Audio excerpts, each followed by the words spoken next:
our news bulletin for this evening. 7 villages will head to the polls for village council elections as nominations for candidates closed last week.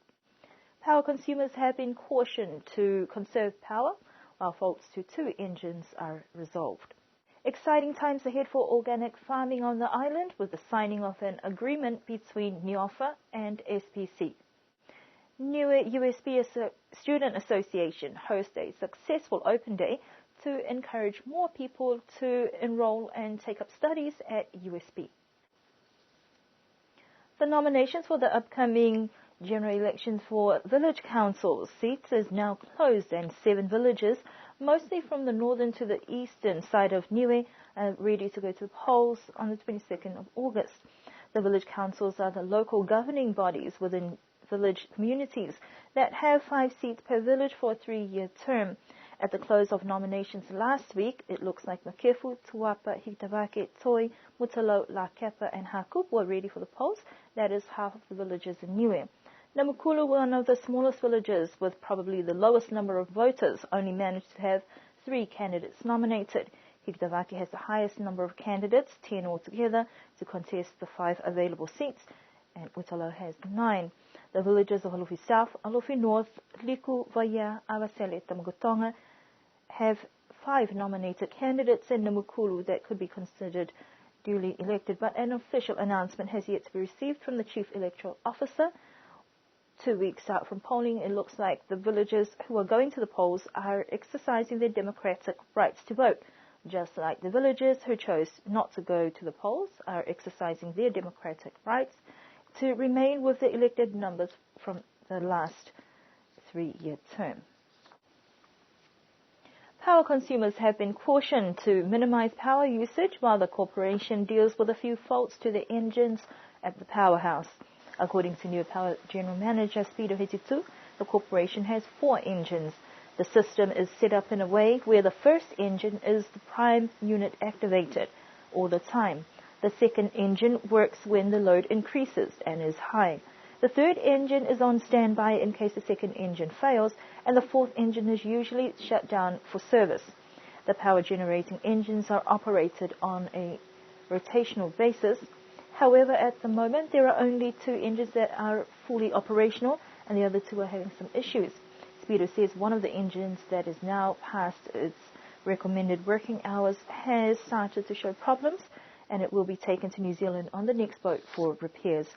For the time being, consumers and customers are asked to conserve power so the system is not overloaded, which could pose additional problems. The signing of a memorandum agreement between Niue Island Organic Farming Association and the Secretariat of the Pacific Community makes for exciting times ahead for organic farming on the island.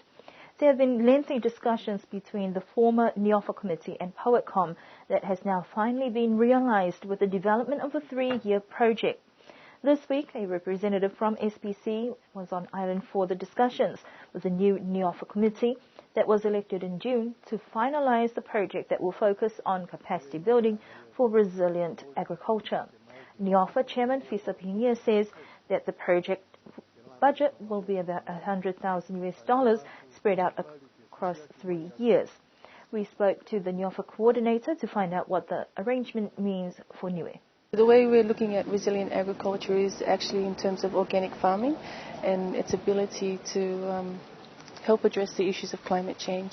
So there's only 3 countries that have been selected. So Niue is in a project alongside the Marshall Islands, Cook Islands. One of our major partners and assistants is from the Department of Agriculture, Forestry and Fisheries. They're actually very important to us as well.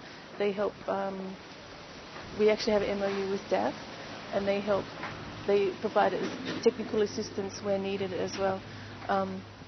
Also, the DAF has also allowed for me to be seconded out from the ministry to help work with NIOFA for the duration of this project and to help build the capacity and help address these issues. It's actually very important to us, the linkages, that because we cannot do anything on our own. So we actually, one of the key linkages is obviously EFAD, which is the International Fund for Agricultural Development. They're the major donor partner of this project alongside SBC.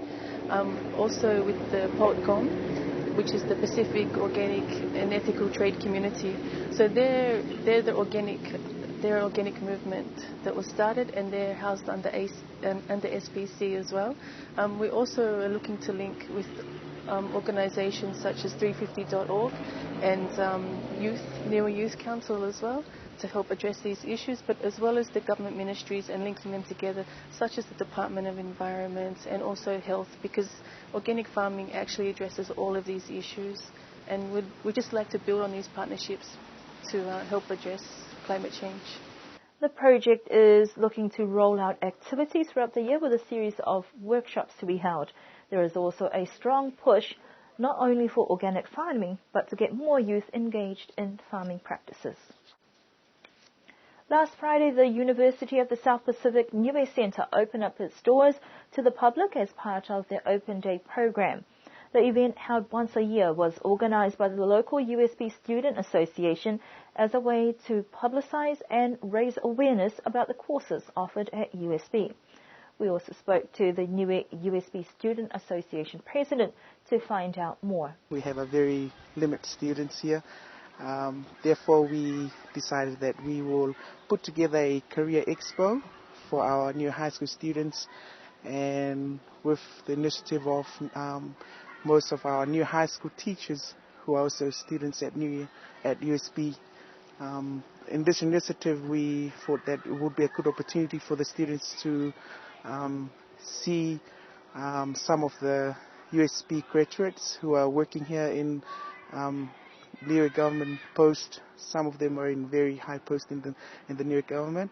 We are looking forward in promoting USB as a university where the new high school students see as another opportunity for further studies in the future, as there's not only one opportunities for them to go to New Zealand, but also see USB as another options for them to go for further studies.